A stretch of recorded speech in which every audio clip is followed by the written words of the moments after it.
It's 2016 Greater Buffalo Sports Hall of Fame. As we talk to the inductees, one of them this year is Dan Vossler, and I'm with his children, Lonnie and Greg. Lonnie, Greg, welcome to the Greater Buffalo Sports Hall of Fame. Lonnie, tell me a little bit about your dad.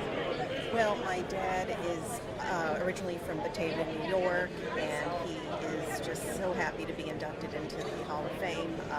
He played for the University of Miami for 8 years, and then went on to the Redskins for another 8 years. And again, we're just so happy to be here. When you look back at your childhood, when did you really know it was eat, sleep, breathe football? Oh goodness, that's a good question. I think when my bedroom had some football jerseys in it, some leftover football jerseys and footballs, and I believe when I was even a baby there were some football jerseys and footballs in there, so I think I figured it out a little early. We know the football side of your dad, Greg. Tell me a story that only you guys would know as family.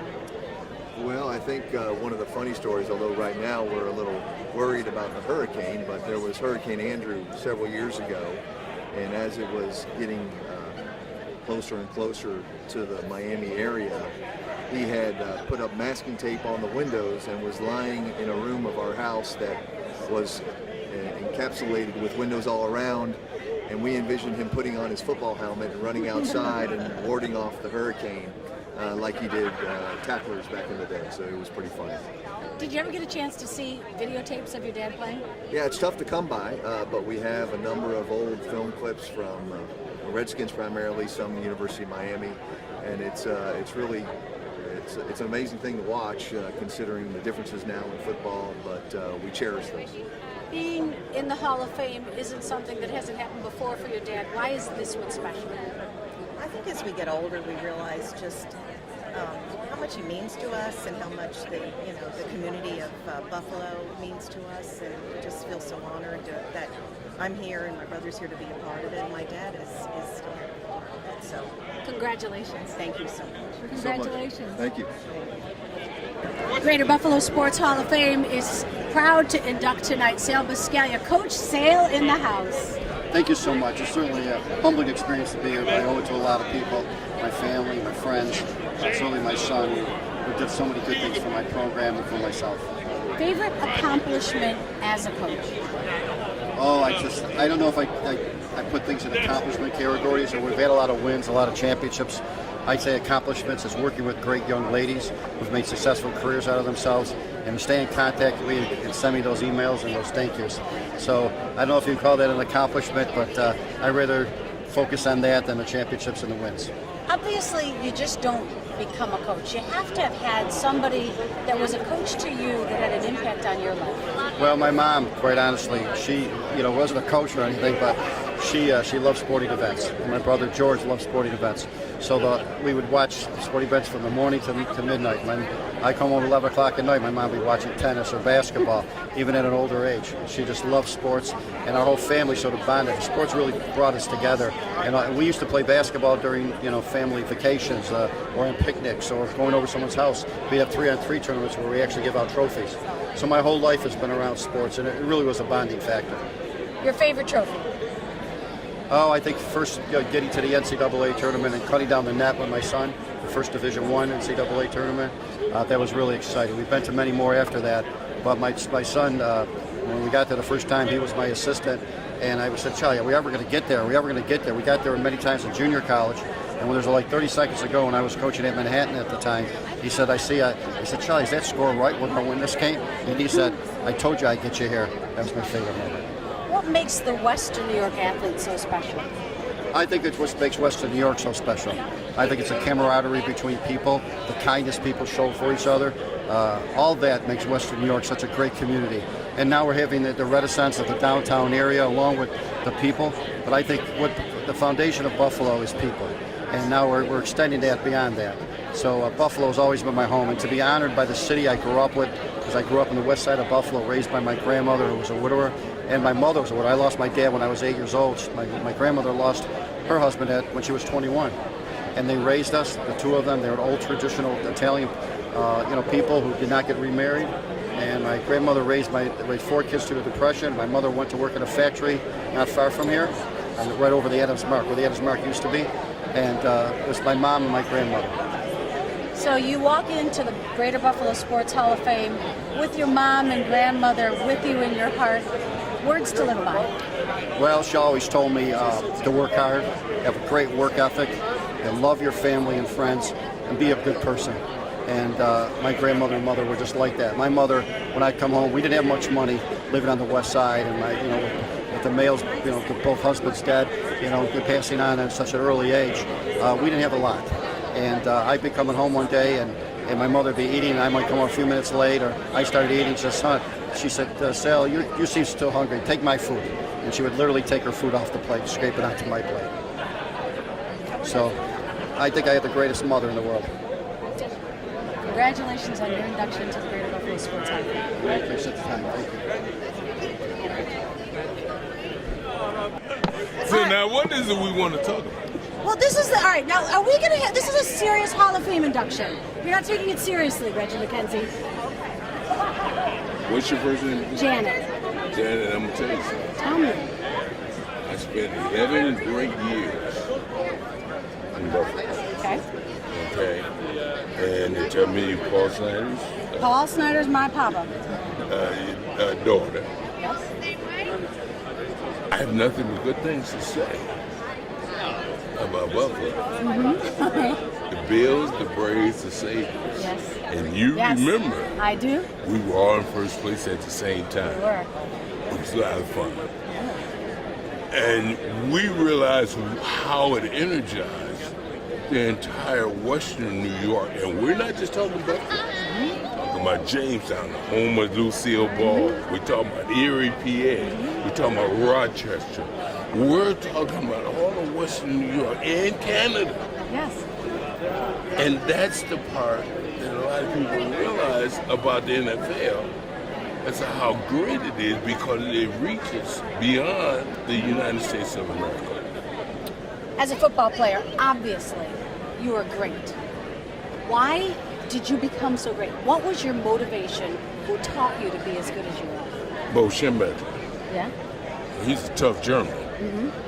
And he was a guy who was tutored by Woody Hayes. And they were old World War II guys. Tough. And he was the guy that he said to me, do it right every time, all the time, the first time. And I was just telling my brother earlier, and I got my brother and my sister here tonight. And they would say, well, Reg, I said, it was a focus. Jim Harbaugh asked. People often ask me. And I said, well, he looks mean. I said, no, he's just focusing in. And I'm going to say this to you. It's hard, and you got to learn in your business how to look through people and smile.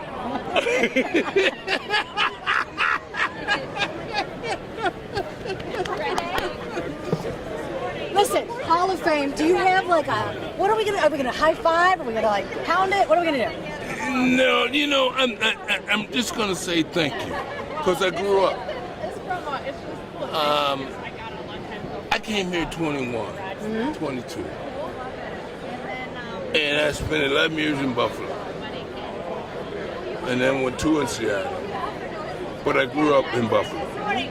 I worked at the Stanley Hilton downtown. I worked at Twin Fair, which you're familiar with.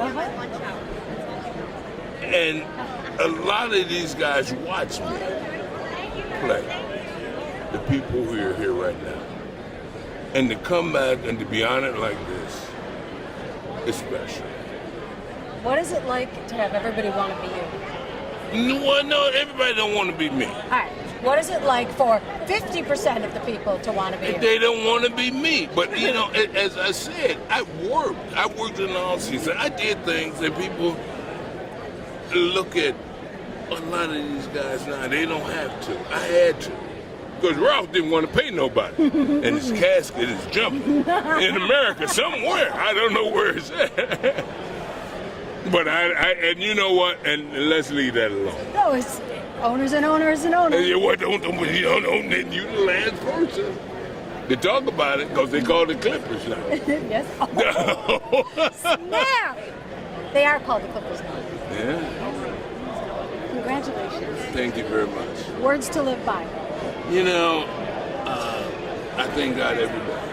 I thank God every day. I wake up in the morning and say, thank you, Jesus, for waking me up this morning, starting me on my way. Tomorrow's promised to nobody. Nobody. But, you know, it's a pleasure to meet you and to be here. Congratulations. Thank you very much. Greater Buffalo Sports Hall of Fame is proud to be inducting tonight Ed Michael. Congratulations. Thank you so much.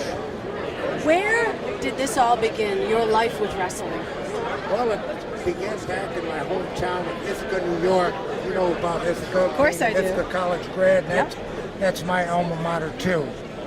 When I grew up there, wrestling was probably the biggest sport in Ithaca, particularly at the high school level. Cornell University was always big in it, and Ithaca College has always done well in wrestling, too.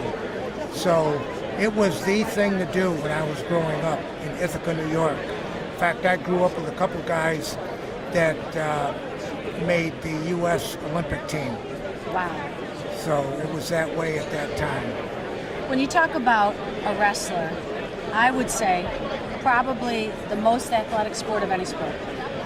It is very athletic, and in addition to that, you've got to be mentally tough.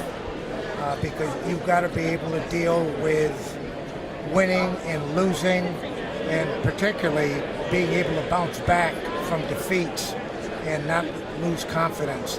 Because even in practice, either you're winning or you're losing. And so, yeah, that's one of the things that kind of makes it unique. Other sports do it too. But wrestling is very unique in that way. Your father is a great example of that kind of person. They tend to be very successful in business and other pursuits that involve that kind of thing, where you have to be able to bounce back from failing, I guess is as good a way to describe it. What does it mean tonight to you? This is a big night. This is very important to me as far as recognition. This is actually my 7th Hall of Fame, but I would have this at the top of Halls of Fame that I'm a member of. I never expected it. I never thought about it. I don't even know who nominated me. I know who supported me, but it's extremely humbling, to say the least. What would you like to say to all the wrestlers that are on the mats today in terms of how to develop?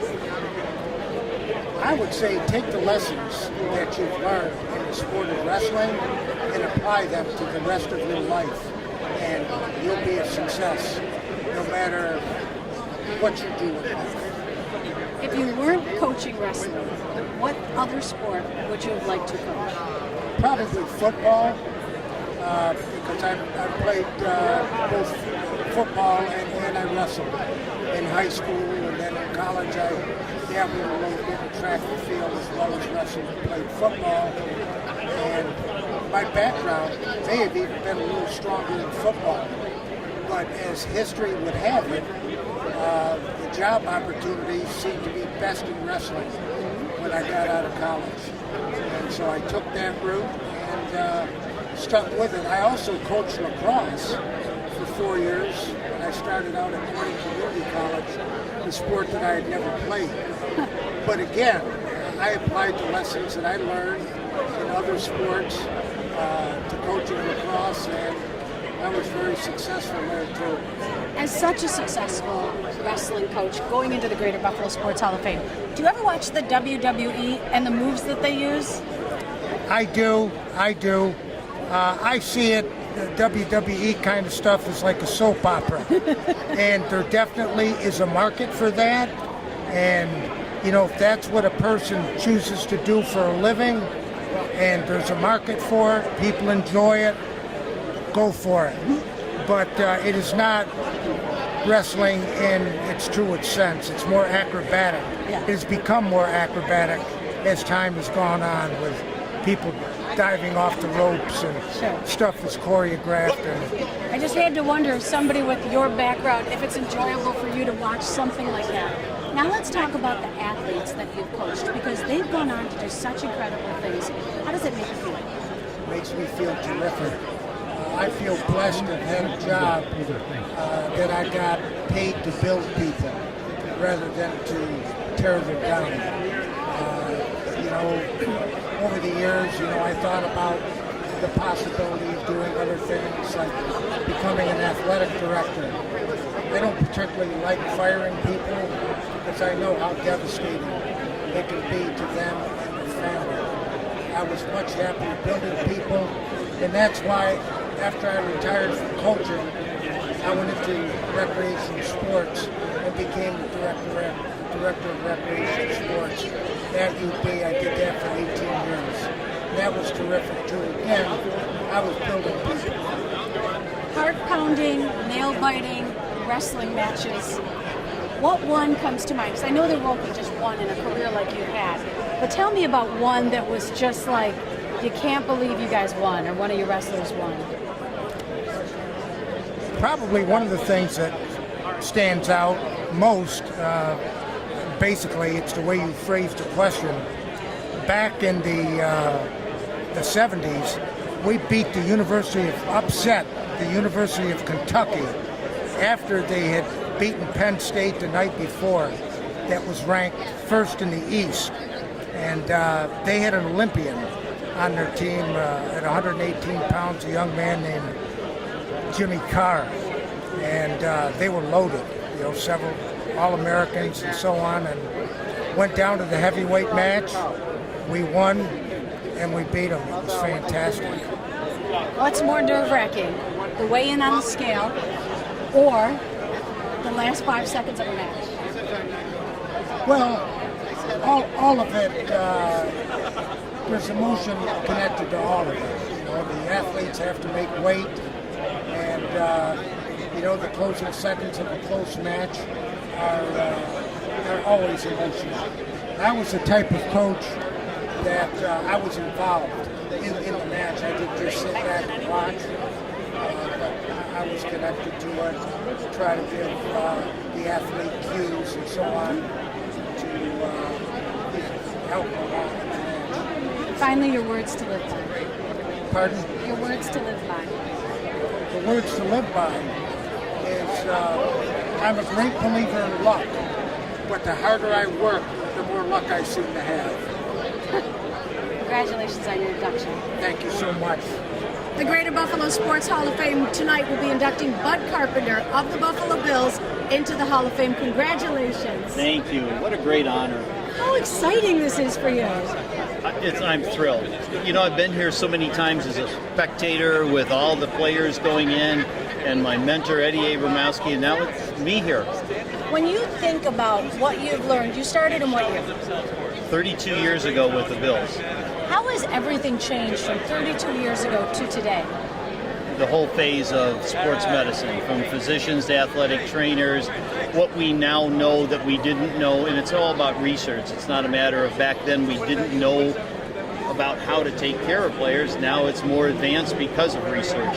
And with your experience comes so many great stories. Give me some of your favorite stories or moments from the Bills. Oh gosh, you can take a playoff game in Cincinnati, and like the second or third play on defense, Bruce gets hit in the hip, is laying down, and Darryl comes over and stands over top of him, and we can't use quite the words that Darryl used at that moment of encouraging him to get up. And you can only imagine what words Darryl used at that point. I was just with Thurman Thomas the other night, and you talk about the type of character, all these people that you've had a chance to work with, and probably build them up as men. What does that mean to you? Well, it's fun to watch them come in as boys, as young college guys, and watch them develop. And now Thurman's going to be here tonight. He's one of my presenters. So how special is that for me? But again, you watch it, and from Jim to Thurman to Bruce, watch them come in as kids, watch them leave as men, and now watch them what they do in a community. But you have this way of connecting with people. It's more than just somebody that they've worked with or you've worked with them. You connect with people. What makes that special about you? What is inside of you? I don't think it's inside of me. I think it's what people do that are in human services. When you take care of people, whether it's a nurse, a doctor, an athletic trainer, that's what our calling was. You know, and take the time, get to know them. Don't know them just as a football player. Know the wife, know the kids, know the dog. You know, have something that you can carry on a conversation with that's not sports related. Hall of Fame. How does that feel? It's unbelievable. You know, to stand here, again, as I said, to be going in after all these guys have, and then my mentor and good friend, Eddie Abramowski, to follow in his steps, it's great. Give me a favorite Ralph Wilson story. Oh, well, let me tell you, the phone would ring, it's 4 o'clock or 4:15 in the morning, and Kath would nudge me, and she goes, "Can you see what Mr. Wilson needs?" And it was just calling, and his favorite thing to say, "Well, hey, Carp, are you up yet?" I said, "Oh, yes, sir." On the second ring, I was up. But in nothing more other than he was an early morning person, always calling, and he was so thoughtful. Every Veterans Day, he would call. He called me at 6 o'clock in the morning, wished me happy Veterans Day, because he and I at the one time were the only 2 veterans in the Bills organization. That's amazing. Thank you for your service. Well, that's my pleasure to have done that. But yes, so that he was the consummate. You know, what a great owner, but more importantly, a great person. All right, so let's talk about the Bills today. How are we going to do out in California this weekend? I like our chances. You know, that everybody's starting to see their fit. Obviously, defensively, what a change we've made. Offensively, we're hitting some strides. You know, it's a matter. You're bringing together a bunch of guys, and now I think defensively you've seen what they can do. You've been a champion of Buffalo and the Buffalo Bills, and tonight you go into the Hall of Fame. Congratulations. Thank you so much. Bud Carpenter, Hall of Fame, baby. Thank you so much. Thank you. The Greater Buffalo Sports Hall of Fame is so proud to induct Benji Bloomin. Congratulations. Thanks, Wyatt. What does this night mean? Words can't describe what it means to me. Never within my wildest expectations did I ever think anything like this would be happening to me. I've attended the dinner for many years. I've been part of the organization for many years, and I never once thought I'd be up there speaking in front of people and being rewarded for things that I love to do in my life. Tell me about your favorite moments that brought you to today, because you've been an official for so long, but you've also coached. I did a lot. I refereed for a long time. I did a lot of playing too in high school and college, and I did play at Buffalo State. And I played in high school. My parents never got a chance to ever watch me play high school basketball. College basketball, they did. And my mother was one of those people that she only cared about one thing, and she cared that when I was playing that I did not get hurt. And that was her main concern. And if I ever fell down on the court or something, she would be standing by the sidelines. And then refereeing, needless to say, refereeing has been a big part of my life in regards to the refereeing in the last 42 years, high school and college basketball. And there's been a lot of testing, a lot of difficult moments dealing with coaches, dealing with fans, dealing with players. But I think that when you're refereeing a lot, you get to it helps your tolerance for real life too. Because I work at a bank and deal with people on a daily basis there too. So I think it's kind of a lot of things rolling together. And and it's gotten you to the Greater Buffalo Sports Hall of Fame. Yes, it did. I did play a lot of softball too. I played with a team called Plant 6, and we traveled the country playing softball back in the late 70s, 80s, and 90s. And we traveled all over the country: Florida, Virginia, Texas, Kansas, all on our own money to go play softball. And that's what we did. What does tonight mean to you? It's probably it means to me that I surrounded myself with a lot of great people. That's why I'm here. You get choked up because? It's amazing. Just amazing, the thought of it. And seeing my friends and seeing people that are here and just thinking about what's happening to me. You deserve it. Thank you very much, Dan. Congratulations on your induction. Thank you. Thank you, Benji. Thank you. The Greater Buffalo Sports Hall of Fame tonight will induct Cindy Wyatt in. Congratulations, Cindy. Thank you very much. I read your bio. You have the most interesting sports history. Can you tell everybody a little bit about it? I started in track and field and made a track team that was at the University of Hawaii. It was the first interracial track team to be put together in the country. There were only 2 other schools that were offering scholarships. So track was my foundation, but then I went into powerlifting and was the first chairman for powerlifting, women's powerlifting in the United States, and competed in the first nationals. And so, To be the first woman powerlifter, what was the inspiration behind that? How did you find that sport? well, because of the track, I was already lifting. So, and then I married a man who was the world's strongest man, and so that sort of got me in that direction too. And anyway, so that's how I ended up there. World's strongest man. Yes. Yeah, it was Don Reinham.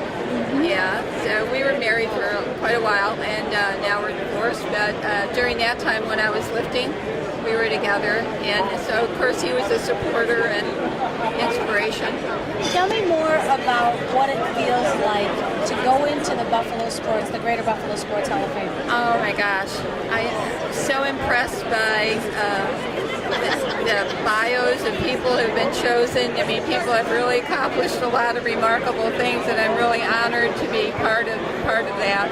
So it's a little overwhelming. I mean, really, and I'm very humbled, and I really appreciate the honor that that they've given me.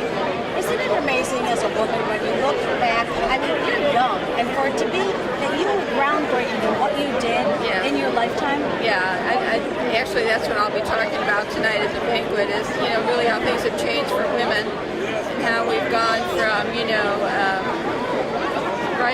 making it impossible for women to run more than an 800 meter to 800 meters to people running marathons, and people weren't lifting weights, and now they're lifting weights and competing in all kinds of fitness events, and so things have really changed, which is wonderful.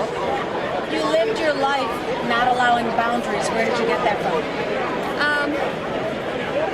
I think probably my brother helped me the most. He was my coach when I was young, and we just started lifting. It didn't seem like a big thing, and then I found people who were lifting, so I always kind of stayed with them. When I was at the University of Hawaii, I worked with Tommy Kono, who was a 3-time Olympian, and I lifted with guys that were all hardcore lifters, and so you find people to support you. You stay with people that share your common interests.